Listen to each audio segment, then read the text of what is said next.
الحمد لله نحمده ونستعينه ونستغفره ونؤمن به ونتوكل عليه ونعوذ بالله من شرور أنفسنا ومن سيئات أعمالنا من يهده الله فلا مضل له ومن يضلل فلا هادي له ونشهد أن لا إله إلا الله وحده لا شريك له ونشهد أن سيدنا وسندنا ومولانا محمدا عبده ورسوله أما بعد فقد قال الله تبارك وتعالى في القرآن المجيد والفرقان الحميد أعوذ بالله من الشيطان الرجيم بسم الله الرحمن الرحيم كنتم خير أمة أخرجت للناس تأمرون بالمعروف وتنهون عن المنكر وتؤمنون بالله صدق اللہ العظیم۔ عزیز ساتھیو، اللہ رب العزت کا بڑا احسان ہوا کہ اللہ نے ہمیں جمعہ کا یہ دن عطا کیا، اور جیسا کہ آپ حضرات جانتے ہیں پچھلے کئی جمعہ سے کچھ احادیث کا تذکرہ ہو رہا تھا، تو اسی سلسلے میں آخری کڑی یہ ہے کہ کچھ اور 10 احادیث جو آپ علیہ السلام نے سوال کر کے خود ہی جواب دیا تھا، تو جو گزشتہ جمعہ حدیثیں آئی تھی اس کو ایک مرتبہ دہرا لیتے ہیں، اس کے بعد آگے کی بات آئے گی۔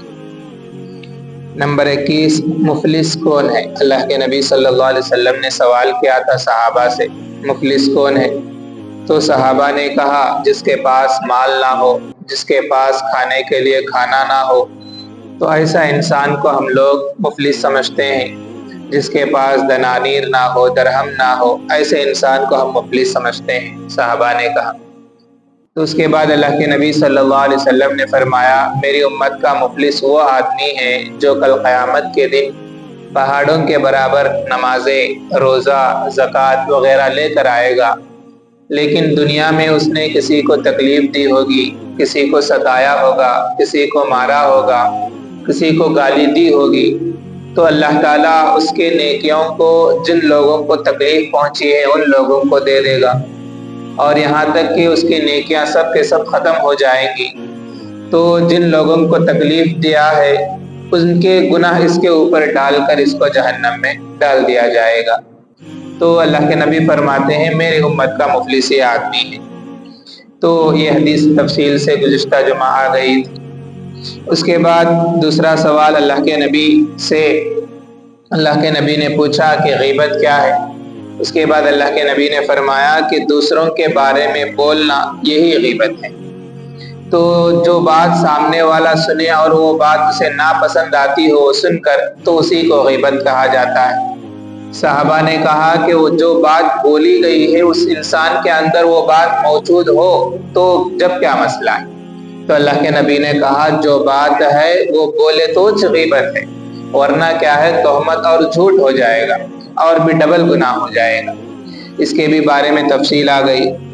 یہاں پر ایک مسئلہ یہ بھی سن لے کہ غیبت اور شکایت میں کچھ تھوڑا سا فرق ہوتا ہے۔ غیبت کیا ہے؟ دوسروں کے بارے میں بولنا، چاہے کون سی بھی بات جو سنے تو اسے ناپسند آتی ہو۔ اب شکایت بھی ویسا ہے نا، بولے تو شکایت کے اندر کیا ہے، جو اپنا حق حاصل کرنے کے لیے کسی بڑے عہدے دار سے، کسی بڑے ذمہ دار سے کیا ہے فلانا آدمی میری یہ چیز لے لیا ہے، فلانا آدمی ایسا کر رہا ہے، غلطی کر رہا ہے، اس کو سمجھائے بول کر ایک عہدے دار کو، ایک ذمہ دار انسان کو بولی جاتی ہے، اسے شکایت کہا جاتا ہے۔ غیبت ہر چیز کے بارے میں دوسروں سے آپس میں بول لینے کو غیبت کہا جاتا ہے۔ یہ تھوڑا سا فرق ہے۔ اس کے بعد تیسرا سوال اللہ کے نبی نے پوچھا کون سا آدمی بہتر ہے اور کون سا آدمی برا ہے؟ تو اس کے بعد اللہ کے نبی نے خود جواب دیا جس کی عمر لمبی ہو اور اچھے اعمال ہو وہ انسان کیا ہے؟ بہترین انسان ہے، خیر الناس۔ اس کے بعد فرمایا جس کی عمر لمبی ہو اور اس کے اعمال برے ہوں تو یہ سب سے برا انسان ہے۔ اس کے بعد چوتھا سوال کیا گیا کون سا اسلام بہتر ہے؟ تو اللہ کے نبی نے فرمایا کھانا کھلانا، سلام کرنا، جاننے والے کو اور انجانے کو دونوں کو بھی سلام کرنا۔ نمبر 25 جنت کا خزانہ کیا ہے؟ تو اللہ کے نبی نے فرمایا لا حول ولا قوت الا باللہ، یہ جنت کا خزانے میں سے۔ نمبر 26 ظالم اور مظلوم کی مدد کرو، اللہ کے نبی نے فرمایا۔ تو صحابہ نے کہا مظلوم کی مدد کرنا تو معلوم ہوتا ہے، تو ظالم کی مدد کیسے کرنا؟ تو اللہ کے نبی نے فرمایا کہ ظالم کو اس کے ظلم سے روکنا ہی اس کی مدد کرنا ہے۔ نمبر 27 کون سا عمل اللہ تعالیٰ کو پسند ہے؟ اللہ کے نبی نے فرمایا کہ کوئی بھی عمل جو مداومت کے ساتھ کنٹینیو ہونے کرے، چاہے چھوٹا ہو یا بڑا، ڈیلی کرتے ہو تو وہ عمل اللہ تعالیٰ کو سب سے زیادہ پسندیدہ ہے۔ نمبر 28 مفردون آگے بڑھ گئے، تو صحابہ نے پوچھا مفردون کے کون ہے؟ تو اللہ کے نبی نے فرمایا ذکر کرنے والے مرد اور عورت۔ نمبر 29 کون ایک رات میں تہائی قرآن پڑھ سکتا ہے؟ تو صحابہ نے کہا ایک رات میں تہائی قرآن پڑھنا مشکل ہے، تو اللہ کے نبی نے فرمایا کہ قل هو اللہ احد ایک مرتبہ پڑھنے پر تہائی قرآن کے برابر ثواب ملتا ہے۔ اس کے بعد نمبر 30 جس نے مریض کی عیادت کی وہ جنت کے خرفہ میں ہوگا۔ تو صحابہ نے پوچھا کہ اللہ کے نبی جنت کا خرفہ کیا ہے؟ تو اللہ کے نبی صلی اللہ علیہ وسلم نے فرمایا کہ جنت کے پھول، جنت کے پھل ہیں، اس کو جنت کا خرفہ کہا جاتا ہے۔ تو جو انسان مریض کی عیادت کرتا ہے تو وہ جنت کے پھلوں میں گھومنے والے کی طرح ہے۔ اس کے بارے میں تفصیل سے باتیں اس سے پہلے آ گئی تھی۔ اب آگے کی بات ہے، حضرت عائشہ رضی اللہ عنہ روایت کرتی ہے کہ ایک مرتبہ اللہ کے نبی صلی اللہ علیہ وسلم کے پاس کچھ یہودی یا ایک یہودی آیا اور آ کر کہا السلام علیکم۔ یہ بات حضرت عائشہ رضی اللہ عنہ نے سنی تو غصے میں عائشہ رضی اللہ عنہ نے اس کے اوپر کہا السلام علیکم، یعنی تیرے السلام علیکم کا مطلب ہوتا ہے کہ تمہیں موت آئے، تمہارے اوپر لعنت ہو، اس کا ایسا میننگ آتا ہے۔ تو وہ آدمی یہودی نے اس طرح کہا تو عائشہ رضی اللہ عنہ کو غصہ آ گیا، تو اس وجہ سے انہوں نے کہا کہ تیرے اوپر موت آئے، تیرے اوپر لعنت ہو، تو برباد ہو جا، بول کر الٹا کہا۔ تو اللہ کے نبی نے سنا تو اللہ کے نبی نے فرمایا کہ عائشہ نرمی برتو، اور کیا تم نے نہیں نرمی برتو؟ تو اس کے بعد حضرت عائشہ رضی اللہ عنہ نے کہا کیا آپ نے نہیں سنا کہ اس نے کیا کہا ہے؟ تو اللہ کے نبی صلی اللہ علیہ وسلم نے فرمایا کیا میں نے جو کہا وہ تم نے نہیں سنا کہ اس نے میرے اوپر جو بات کہی میں نے اس کو واپس لوٹا دیا، اور کیا ہے اس کی دعا قبول نہیں ہوتی لیکن میری دعا قبول ہوتی ہے۔ تو اس نے میرے بارے میں کہا کہ تمہارے اوپر موت آئے، تو میں نے کہا کہ تمہارے اوپر موت آئے، تو اس کی دعا قبول نہیں ہوگی لیکن میری دعا قبول ہو جائے گی۔ تو اس حدیث سے ایک بات معلوم ہوتا ہے کہ سلام کو صحیح الفاظ کے ساتھ ادا کرنا ضروری ہے۔ السلام علیکم السلام علیکم کے تو بھی سلام صحیح نہیں ہوگا، بعض مرتبہ میننگ بدل جاتا ہے۔ میننگ بدلنے کی وجہ سے کیا ہے سامنے والے کو دعا دینے کا بد دعا دینے والے بن جاتے ہیں، اور سامنے والا بھی وہ وعلیکم کو بول دیا تو وہ بھی ہمارے واسطے پھر بد دعا الٹا ہو جائے گا۔ ہم نے اس کو السلام علیکم کہا تو تم پر سلامتی ہو، وعلیکم کہا اس نے بھی سامنے والا ہمیں جواب دیا تو وہ بھی کہتا ہے کہ تمہارے اوپر سلامتی ہو۔ اب ہم سلام کرتے وقت السلام علیکم السلام علیکم ایسا الٹا سیدھا سلام کرے جس کا معنی بدل جاتا ہو، تو اس کے بعد وہ سامنے والا بھی ہمیں وعلیکم کہہ کر جواب دیا تو ہمارے لیے بھی وہ وبال بن جاتا ہے، ہمارے واسطے ہی وہ بد دعا ہمارے واپس لوٹ آتی ہے۔ سلام کرنے پر جس طرح تم پر سلامتی ہو کہہ کر ہم سلام کر رہے ہیں، سامنے والا وعلیکم السلام کہہ کر تم پر بھی سلامتی ہو بول کر جواب دے رہا ہے، تو یہ دعا ہے۔ اب ہم سلام کرتے وقت الٹے الفاظ میں سلام کریں جس کا معنی بدل جاتا ہو، تو اس نے بھی ویسا ہی وعلیکم کہہ دیا تو وہی بد دعا ہمارے لیے بھی بن جاتی ہے، اس لیے صحیح سلام کرنا ضروری ہے۔ ایک بات تو یہ معلوم ہوتی ہے۔ دوسری بات اس حدیث سے معلوم ہوتی ہے کہ لوگوں کے ساتھ نرمی برتنا ضروری ہے، لوگوں کے ساتھ نرمی کا معاملہ کرنا۔ اللہ کے نبی نے حضرت عائشہ سے فرمایا کہ نرمی برتو۔ تیسری بات اس حدیث سے معلوم ہوتی ہے کہ لعن طعن کرنا ایک اچھے مسلمان کی نشانی نہیں ہے۔ جو مسلمان ہو وہ لعن طعن نہیں کرنی چاہیے، دوسروں کے بارے میں دوسروں کو لعن طعن نہیں کرنی چاہیے۔ لعن طعن کرنا مطلب بد دعا دینا، گالیاں دینا، یہ سب چیزیں نہیں کرنی چاہیے، ایک مسلمان کی اچھی نشانی نہیں۔ چوتھی بات اس حدیث سے معلوم ہوتا ہے کہ دشمنوں کے ساتھ بھی نرمی کرنا چاہیے۔